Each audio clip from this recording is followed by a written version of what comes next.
25শে December সুমনের এক office colleague বিজিত দা আর তার ওয়াইফ অনিন্দিতা দি আর তার ছোট্ট ছেলেকে নিয়ে আমাদের বাড়িতে এসেছিলো। তার ব্লগটা আমি শেয়ার করেইছি, আশা করি আপনারা দেখেছেন। 29 তারিখ রোববার ডিসেম্বর মাসেই আমরা ঠিক করলাম যে ওদের বাড়িতে যাব। যদিও অনিন্দিতা দি বারবার বলেও গেছিলো যাওয়ার জন্য, তো সেই পথেই আর কি রওনা দিয়ে দিয়েছি। আমরা গাড়িটা নিয়েই যাচ্ছি। ওরা যে অ্যাপার্টমেন্টে থাকে সেখানে পার্কিং স্পেস তো যথেষ্ট রয়েছে, অসুবিধা হবে না। তাই গাড়ি নিয়েই গেছিলাম। আমাদের নতুন কেনা ফ্ল্যাট, খুব সুন্দর সাজানো গোছানো। এটা বিজিতদার মা। আর ওই যে ওখানে বিজিতদার ছেলে গুটগুট করে ঘুরে বেড়াচ্ছে। আর আদি এসেই তো ওর পছন্দ মতন খেলনা নিয়ে বসে পড়েছে খেলতে।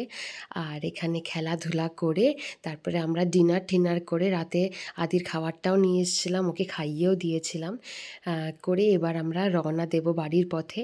সেই টাটা করে বিদায় জানাচ্ছি সবাইকে। ওখানেও খেতে বসেছে।